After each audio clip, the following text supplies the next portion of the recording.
કોઈ ગરીબ માણસને ઝૂંપડાની જરૂર હશે, દિલીપ સાહેબ અને મકાન બનાવવાની વ્યવસ્થા કરી આલો ને. આ ગરીબ માણસ છે. કોઈને કાર્ડ આધાર કાર્ડ ના હોય, દવાખાને લઈ જવાનો હોય તો એને કહેતા હોય કે અમનો આધાર કાર્ડ કરાવી આપો ને અને દવાખાને કરવો છે. સિવિલમાં દાખલ કર્યા હોય તો ત્યાં જઈને કીધું હોય કે આ ડૉક્ટરને વાત કરી દો ને, આટલું કામ મારે કરાવડાવવું છે. તો આ ટાઈપનો જિલ્લા પંચાયતનો ઉમેદવાર ઉપરના સૌ આગેવાનોએ તમારા બધાના ભરોસે મૂક્યા છે. તમારા બધાના ભરોસે એમને ઉમેદવારી કરાવી છે. આની લાજ રાખવાની, એમને સંભાળવાની અને જીતાડવાની જવાબદારી તમારા ઉપર છે. અને આ કામ તમે બધા ભેગા મળીને કરો એવી તમને હાથ જોડીને બધાને વિનંતી પણ કરું છું, તમામ લોકો. અને મફાજીની સાથે સાથે તાલુકા પંચાયતની અંદર આપણે 4 જેતડામાંથી ભલજીભાઈ રાજપૂત જે બેઠા છે, જરા રામ રામ કરો બધાને. ભલજીભાઈ બધા એક વખત તાલીઓથી બધાઓ બધા.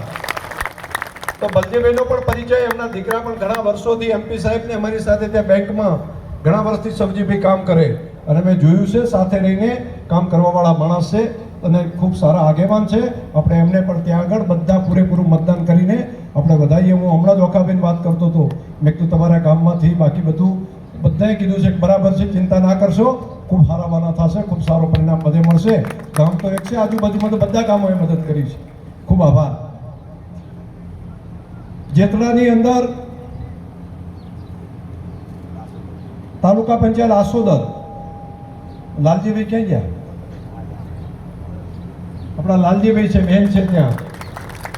તો ખૂબ સરસ એક દોડવાવાળા માણસ છે અને બધાએ ભેગા થઈને મેં જોયું છે તલાવનું કામ ભરાતું, તલાવ ભરવાનું હોય ત્યારે સરપંચ ને પરકોપાન બધા આગેવાનો ભેગા થઈને, માજી સરપંચો 4-5 બધા ભેગા થઈને 5-6 જણા આવે. અહીં કે સાહેબ આ તલાવ ભર્યું છે ને, આટલું તો અમારે ગમે એમ કરીને કરવું પડશે, આ પાઇપ તો આઘા પાછી છે ને, આટલી તો તમારે કરાવવી જ પડશે. તો આ બધા મથવાવાળા માણસો છે અને એટલા માટે કરીને આપણે બધાએ દરેક ગામના આજુબાજુના બધા ગામમાંથી આવ્યા છે. મારી પ્રાર્થના છે કે લાલજીભાઈને અને એમની ટીમને પણ મોટા મતથી તમે બધા જીતાડો.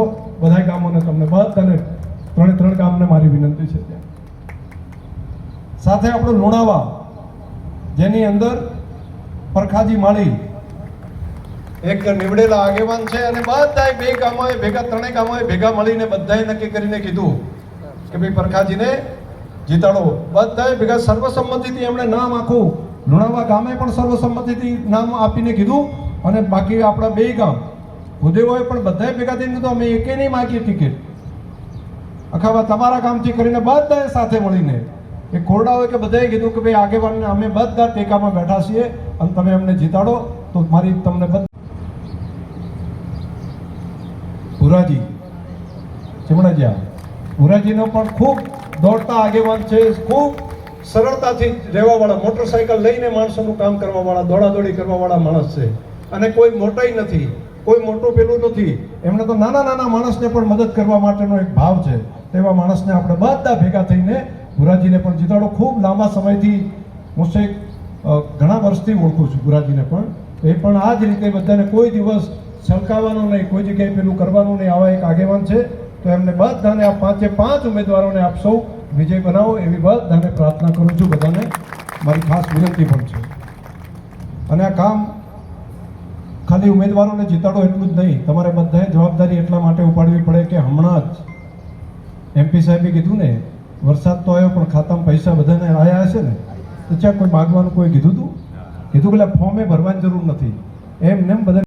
રમજીભાઈ આખું સાચી વાત છે ને. અને તો પછી આ એમ તો હવે અહીંયા બેઠા કોકને જીવ બળતો હશે તાર કરતું હશે ને, નહીતર કેટલું બગડ્યું ને શું બળ્યું ને કેટલું જતું રહ્યું ને બધું અમે જાણો તમે જાણો, સરકારે કે ના જાણતી હોય. પણ પહેલો નિર્ણય કર્યો કે સર્વે નથી કરાવવું, બધાને ખાતા માલો સર્વે કરાયા વગર આપો. આવડો નિર્ણય કરીએ મુખ્યમંત્રી શ્રી નિર્ણય કરે, નહીં તો સર્વે કરાવો તો કોનું હતું નહોતું વળી પાછા વિવાદો થાય. એના કરતાં બધાને કરો વ્યવસ્થા. અને એટલું કર્યું અને બધાએ કીધું કે મગફળી બગડી જઈ છે, બધાને પાછી મગફળી જ પાછી. અને આટલું થયા છે વળી પાછા એમ કે ઈ બગડી પણ ચિકન ભાવે તો ખરીદી તો કરવી પડે ને. ત્યાંથી રિપોર્ટ આવ્યો કે તો પછી બધી પલળી જઈએ ને બગડી જઈએ તો પછી બીજી ક્યાંથી થઈ. અમે કીધું કે આ બીજા ક્ષેત્રમાં થઈ છે, એટલે નવા ક્ષેત્રમાંથી નહીં તમે લો. આમ કરીને પણ એ મગફળી ખરીદીને પણ ખેડૂત ગામડું એ સુખી કઈ રીતે થાય એના માટેની વ્યવસ્થા કરી હોય. આટલું જ નહીં, તમે બધા અહીંયા નકળંદ ભગવાનની સાક્ષી આવ્યા છો અને હું તમને તમામ જ્ઞાતિ સમાજના બધા આગેવાનો યુવાનો છે બધાને કહું છું, ખોટું હોય તો મને ના પાડજો. પૂરની અંદર પૂર આવ્યા પછી છેક જુનાગઢ અને વલસાડથી ખટારા ભરી ભરીને ઘાસની ગાડીઓ જે ગામડે ગામડે પહોંચી, આવી ગાડીઓ કોઈ દાડો તમે ભાળી હોય તો કોક આપણા ગામમાં આટલી 20-25 ગાડીઓ આવી હોય, એક પણ રૂપિયો લીધા વગર બધું ઘાસ ગામની અંદર આપો. હજુ ગૌશાળાઓની અંદર અત્યારે ચાલતું હશે, તમે જોજો ઢગલા એટલા થયા હશે કે ભૂતકાળમાં ક્યારેય ના આવ્યું હોય ને એટલું. અને અમારી કોઈએ અરજી કરી હોય તો અમારે જુએ છે ઘાસ, કોઈએ માગણી કરી હોય તો કહો. પણ મનમાં એમ હતું, ખેડૂતના દીકરા તરીકે અમે એમપી સાહેબ બધા મુખ્યમંત્રીશ્રીને કહીએ કે ઘાસ ત્યાં આગળ જુનાગઢમાં સરકારી ઘાસ પડ્યું છે ને એ આગળ પહોંચતું કરો. કે ખટારાની વ્યવસ્થા કોણ કરશે? મેં તો ત્યાં પડ્યું છે ને એટલું તમે પહોંચતું કરો. 40,000 50,000 ખટારાનું ભાડું થાય એટલે પહેલો નિર્ણય ઘાસ લાવવાનો કરે. પછી કીધું કે આ ભાડું સરકાર ભોગવે એવું કરો, ગામ તો નહીં ભોગવી હતી. નહીંતર આટલા ખટારા 25 ખટારા આવે તો 15 લાખ થાય, 40 ખટારા આવે તો 20 લાખ થાય, ક્યાંથી આપશું? તો કીધું તમારે ભોગવવાનું, અમને આટલી વ્યવસ્થા કરી આપો. અને ઉદારતાપૂર્વક સરકાર આપણા માટે આ કામે કરતી હોય, કાંટો કોઈ કે પગનો કાઢ્યો હોય ને તો એનું ગણ ભૂલતા નથી. આપણે બધા પગનો કાંટો કાઢ્યો હોય તો એનો ગણ ભૂલતા નથી. આપણા બધા માટે આટલી મહેનત કરી હોય સરકારે, અને એમાં કોણ ઉમેદવાર, કયા ગામનો ઉમેદવાર, શું જોઈએ, એની અંદર જઈને જો આપણે ભૂલી જઈએ તો મને લાગે છે કુદરત પણ માફ ના કરે. આપણે બધાએ વાત જરા ધ્યાન ઉપર લેવી પડે, ઉમેદવાર જે હોય તે, પરંતુ આપણે ભેગા થઈને આપણે મદદ કરવી પડે. અને આ કામ કરશું તો જે દુઃખના દરવાજા કાયમી બંધ થઈ અને સુખની શરૂઆત થઈ છે, તે નર્મદાની નહેરો પહોંચાડી, પાણી પહોંચાડી અને આ સુખને કાયમ ટકાવી રાખવા માટે આપણે બધાએ નરેન્દ્રભાઈ અને ભૂપેન્દ્રભાઈની સરકારની સાથે રહી અને આપણને એમપી સાહેબે કહ્યું છે એ જ પ્રમાણે આ બધા ઉમેદવારોને તમે બધા વિજય બનાવો, એટલી જ પ્રાર્થના કરવાની હતી. મારે તમને બીજું પણ કહેવું છે કે હજુ કોઈ તલાવો જે કંઈ બાકી રહી ગયા હોય તો એના કંઈ રસ્તા હશે તો એ પણ પાસે બેસીને કરાવશું, એની ચિંતા જરાય ન કરતા. હજુ તલાવો કોઈ વધારાના ભરવાના છે તો એની વ્યવસ્થા પણ પાસે રહીને કરાવડાવશું. કોઈ બાકી રહી ગયા હશે તો કરાવશું. હજુ નવી પાઇપલાઇન નખાય છે એની અંદર પણ વ્યવસ્થા કરાવશું. પણ આ સુખને કાયમ ટકાઈ રાખવાની વ્યવસ્થા આપણે બધાએ કરવી પડશે. અને અમે અહીંયાથી હું કે એમપી સાહેબ ત્યાં જઈએ અને કોઈ નવી ગાંધીનગર કે અમદાવાદ જવું પડે છે તો એવા શિક્ષણનો સંકુલ આપણા થરાદના આંગણે આપણે કરાવવા પડશે. હવે આવનારો સમય સ્પોર્ટ માટેનો ચાલુ થયો છે તો સ્પોર્ટ માટેનું મોટું ઇન્સ્ટિટ્યૂટ આપણે ત્યાં અહીંયા કરાવવું પડશે. આપણે ખેતી અને પશુપાલનનો ધંધો કરીએ છીએ તો પશુ માટેનું મોટું દવાખાનું, હોસ્પિટલ અને મોટી એના માટેની વેટનરી કોલેજ આપણી ધરતી ઉપર આપણે લાવવી પડશે. તો આવનારા સમયમાં પણ સુખ લાંબા સમય સુધી ટકે.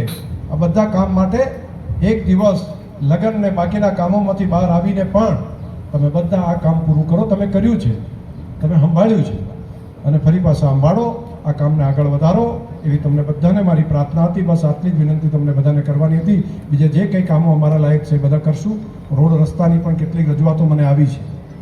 તો અહીંથી જેટાથી કરીને વડગામડા જવાનો જે રોડ છે એમાં વચ્ચે લોચો પડેલો છે, એ બહુ તકલીફ છે. પણ હું તાત્કાલિક એનો પણ ઉકેલ તમને કરાવી આપીશ, એનો રસ્તો કઢાવી અને કરાવશું. બીજું નાનોથી કરીને એક વાત હતી, બાકીના પણ 8-10 રસ્તાઓ છે. તમારા કેટલાક રસ્તાઓના કામ ચાલુ થઈ ગયા છે અને બીજાની મંજૂરીઓ આવી છે અને હજુ પણ આ વર્ષની અંદર 100 જેટલા નવા રસ્તા મંજૂર કરવાના છે. 100 જેટલા બીજા પણ રસ્તાઓ અલગ અલગ મંજૂર કરીને આ કામને પણ આપણે આગળ ભેગા મળીને પહોંચાડવું છે. ખૂબ ખૂબ હૃદયપૂર્વક બધાનો આભાર, ધન્યવાદ. બધા સંભાળી લેશો ને કામને? તો એક વખત મારી સાથે જો સંભાળી લેવાના હોય આ કામને જવાબદારી કરીને તો મને પણ એમ થાય કે આ બધાએ સંકલ્પ અહીંયા આવેલા બધા આગેવાનોએ કર્યો છે. આ જવાબદારી તમારી બધાની છે અને આ કામને ઉપાડી આપણા 5 ઉમેદવારોને વિજય બનાવવા માટેનો સંકલ્પ આપણા નકળંદ ભગવાનના સાક્ષીએ આપણે બધા એક સંકલ્પ કરીએ કે ભગવાન આપણને શક્તિ આપે કે વિકાસની યાત્રાને આપણે આગળ વધારીએ. આપણા વિસ્તારનું સુખની જે શરૂઆત થઈ છે